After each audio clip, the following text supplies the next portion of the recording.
So we've got a lot of questions about how our shower works, where it drains to, how much fresh water we have, and we just thought we would do a whole video on everything about our shower and why we love it so much. That was good. Okay, are you ready? No.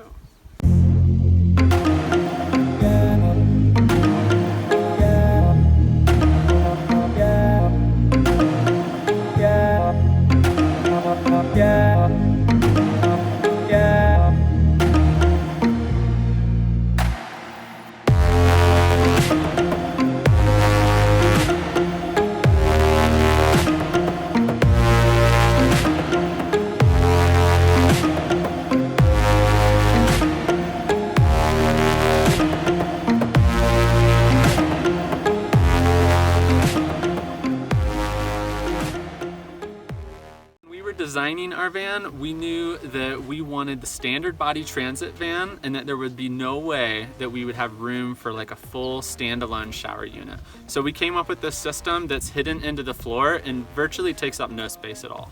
So when Brandon first started the build, he said that we probably wouldn't be able to fit a shower inside the van. But then he said he had an idea, which I wasn't super optimistic about. What? Sorry, You weren't? I wasn't. No. Okay. But I really wanted to have a place where we could take nice, hot, comfortable showers wherever we went. So then when I actually saw what he came up with, I was super excited. It's so spacious and so awesome, and it's probably one of my favorite things with the van. We're just gonna jump right in and start with talking about the setup of the shower. The first thing we do is grab these plastic pieces. I guess they're plastic. It's actually a computer mat that he cut up into quarters, and they slide right here into each corner.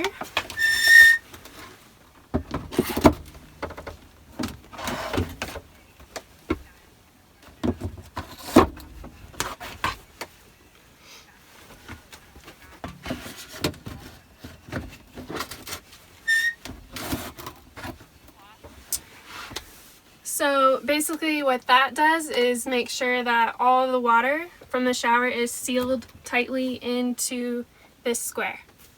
So after putting the plastic pieces in, the next thing that we do is open up the shower curtain. So you just want to undo these two twisty ties here and pull the shower curtain up into the plastic frame. Then you will pull the shower curtain all the way around the track.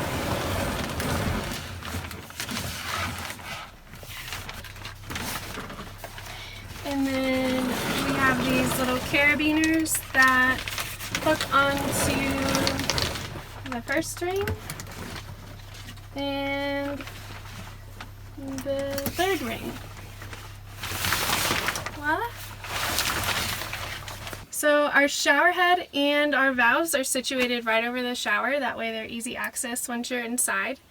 Our shower head is actually set to the mist setting, which saves a lot of water while we're taking a shower. We can take a longer shower, which is a plus. It also has this little button here, which if you press it, it'll stop the flow of water, which is really nice, so it doesn't keep dripping in the living area. So we have our hot water heater set to a certain temperature. That way we can turn our hot water valve all the way on and it'll be pretty much the perfect temperature. So the last thing we do, which is actually really important, is to make sure that we turn on our exhaust fan up here, which is situated right over top of the shower. That way it pulls out any extra steam. That way we don't have any mold issues, or it's not too hot in here while you're showering. I absolutely love our shower. The first time I showered in here, I could not believe it. We were like totally off grid, no electricity, no water hookup, nothing. And I had a perfectly comfortable hot shower in a van. It's crazy. After we shower, a lot of times we like to let this just sit open and let it drip dry if we're not going anywhere.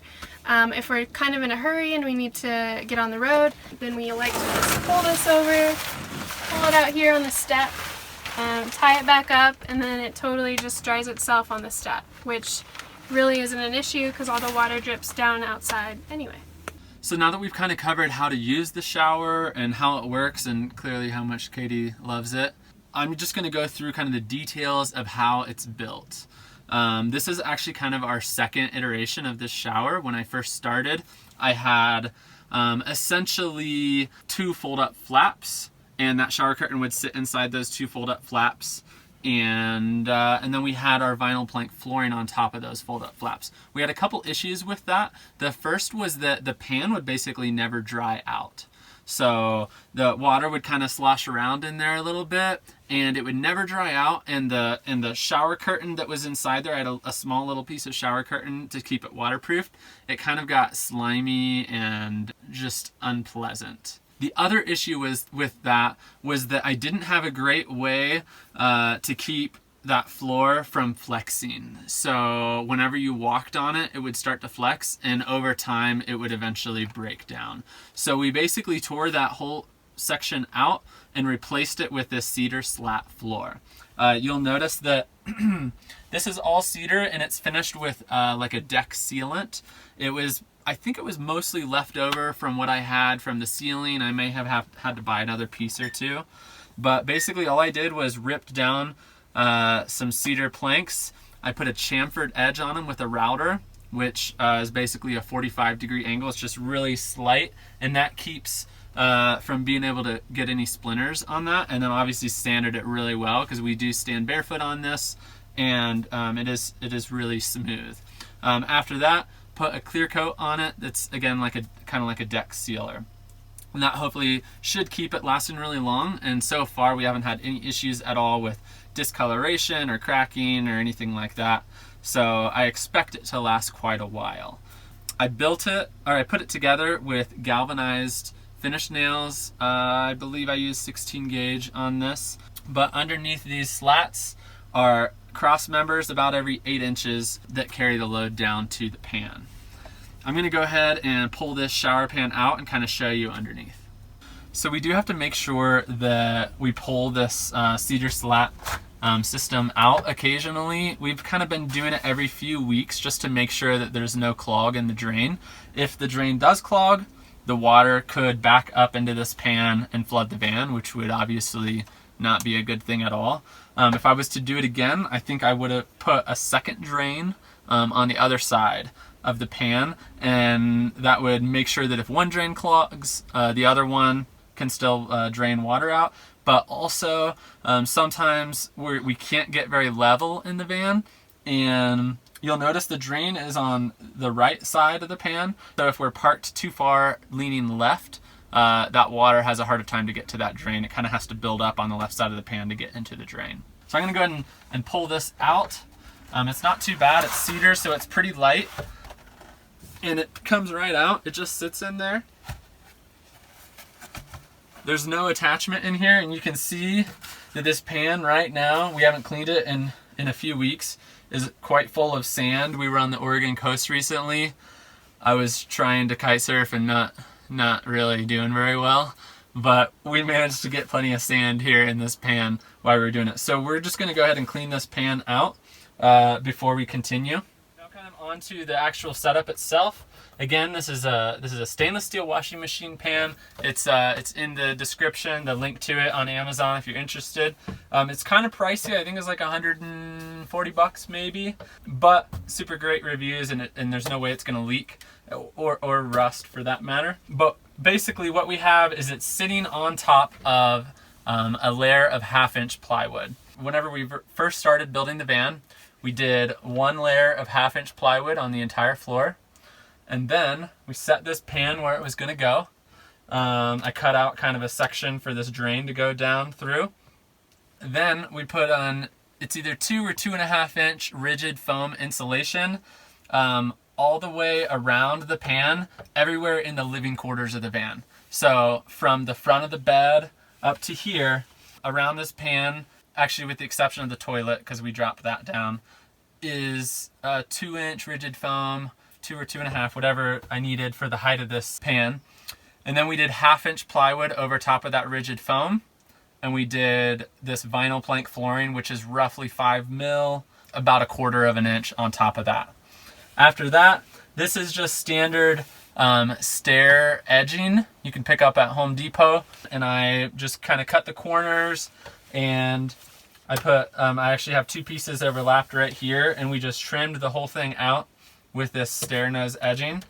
And that was pretty much it for the shower pan build. This drain I put in after I got the pan. The pan doesn't come with a hole in it, so I got a hole cut in that, put the drain in, and then there's a P-trap under that drain, and I run PVC pipe into our gray water tank that's located under the van, kind of just in front of the rear axle.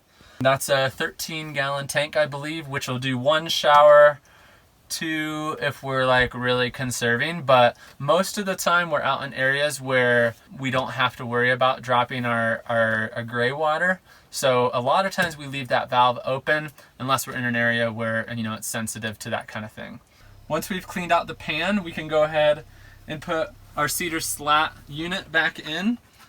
This only goes in one way because the pan is 30 inches by 32 inches. Notice I've got around the perimeter just 1x2, roughly 1x2 cedar cut. I'll go ahead and show you the back side.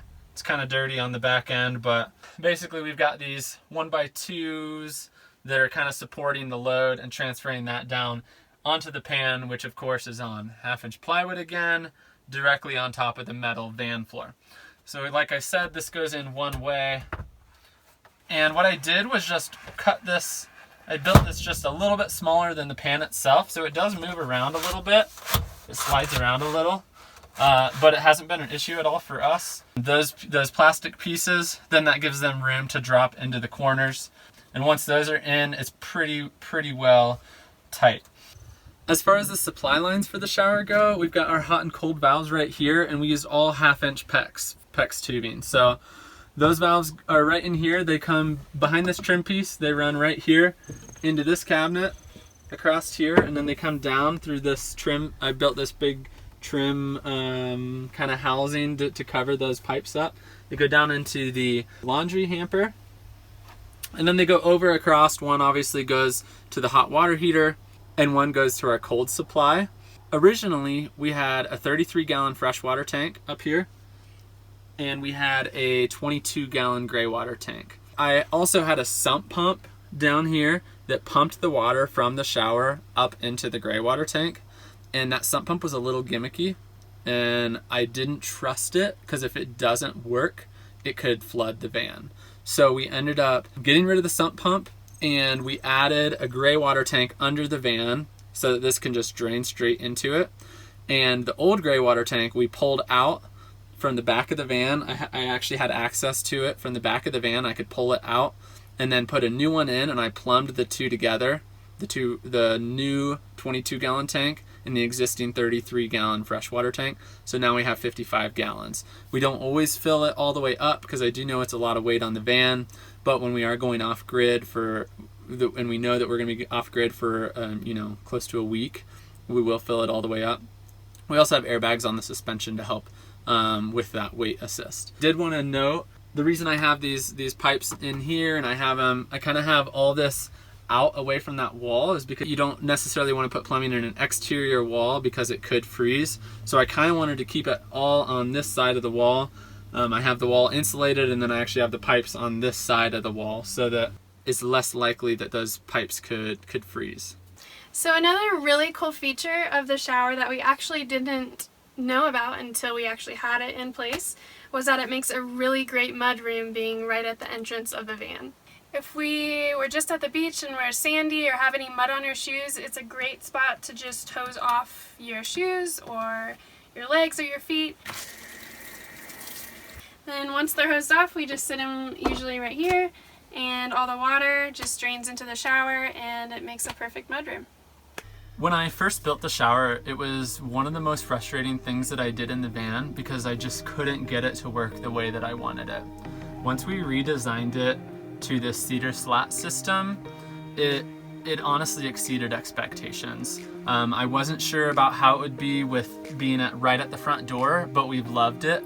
We've loved that we can come in with muddy boots and we can wash our anything down the shower. We love that if we have wet clothes, we can throw them on the grate and not worry about it. And honestly, we don't really have any complaints at all about this shower. Yep. Also less sweeping, because it just goes in there. And if you're a van lifer, you know that you sweep a lot in the van, so it's actually really awesome. Yeah.